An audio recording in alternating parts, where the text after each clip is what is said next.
Hello అండి, అందరూ ఎలా ఉన్నారు? Welcome back to our channel. ఈరోజు వీడియోలో ఎగ్ ఫ్రైడ్ రైస్ రెసిపీని అయితే మీతో షేర్ చేసుకోబోతున్నాను.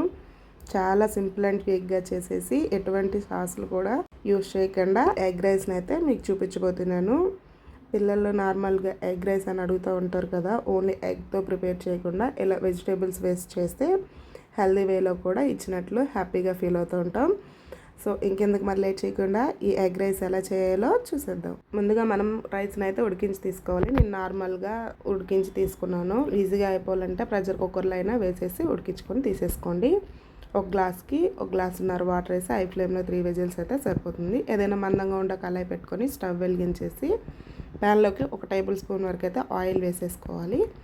ఆయిల్ కొంచెం హీట్ అయ్యాక మనం ఇక్కడ 2 ఎగ్స్ అయితే నేను వేస్తున్నాను. 1 ఎగ్తో అయినా చేసుకోవచ్చు, ఇంకా 3 ఎగ్స్తో అయినా చేసుకోవచ్చు, అది మీ ఆప్షనల్. నేను ఇక్కడ 2 ఎగ్స్తో అయితే చేసి చూపిస్తున్నాను. 2 ఎగ్స్ కూడా పగలగొట్టేసి వేసేసి, మనం నార్మల్గా బయట నుండి తీసుకొచ్చేటప్పుడు ఎగ్ అనేది పెద్ద పెద్ద పీసెస్గా ఉంటుంది కదా, సో మీకు అలాగే పెద్ద పీసెస్గా కావాలనుకుంటే బాగా వేగాక అప్పుడు పెద్ద పీసెస్గా కట్ చేసేసుకోండి. నేను ఇక్కడ చిన్న పీసెస్గా కావాలని చెప్పి ఇప్పుడే గరిటెతో కలిపేస్తున్నాను. అదే గరిటెతో కలపకుండా లాస్ట్ వరకు ఉంచి అట్లా అయితే తిప్పేస్తే మనకి పెద్ద పెద్ద పీసెస్గా తర్వాత కలిపేసేసేయచ్చు. అప్పుడు పెద్ద పెద్ద పీసెస్గా అయితే వస్తుంది. సో నేను ఇక్కడ చిన్న పీసెస్గా రావాలని కలిపేసాను. ఇందులోకి రుచికి తగ్గట్టు సాల్టు, అలాగే ఒక 1/2 టేబుల్ స్పూన్ వరకు అయితే పసుపుని యాడ్ చేసేసుకొని మొత్తం కూడా ఒకసారి మిక్స్ చేసేసేయండి.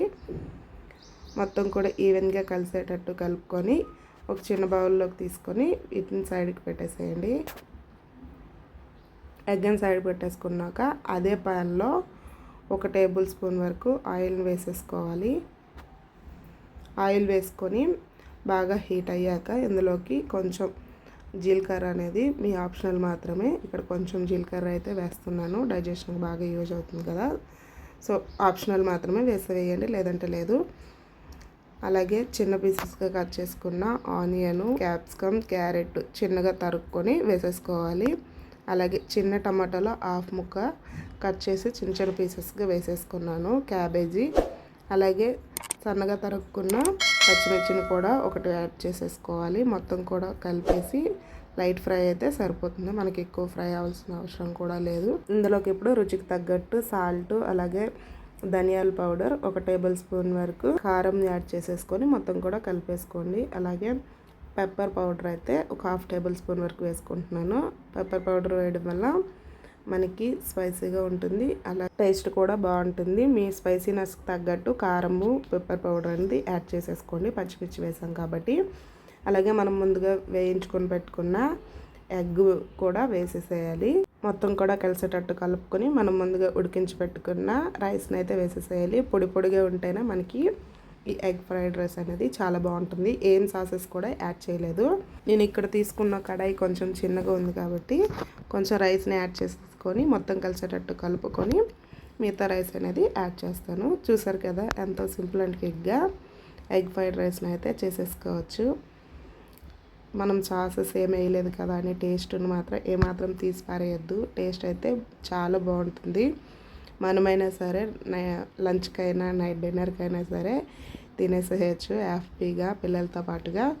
మార్నింగ్ బ్రేక్ఫాస్ట్కి అయితే నైట్ రైస్ కొంచెం మిగిలిపోతూ ఉంటుంది కదా, సో మనం ఇలా నైట్ రైస్తో అయినా సింపుల్గా చేసేసుకోవచ్చు. ఈ వీక్ మీ పిల్లలకు కూడా ఇలా ఎగ్ ఫ్రైడ్ రైస్ అయితే చేసి పెట్టేసేయండి. చాలా టేస్టీగా ఉంటుంది.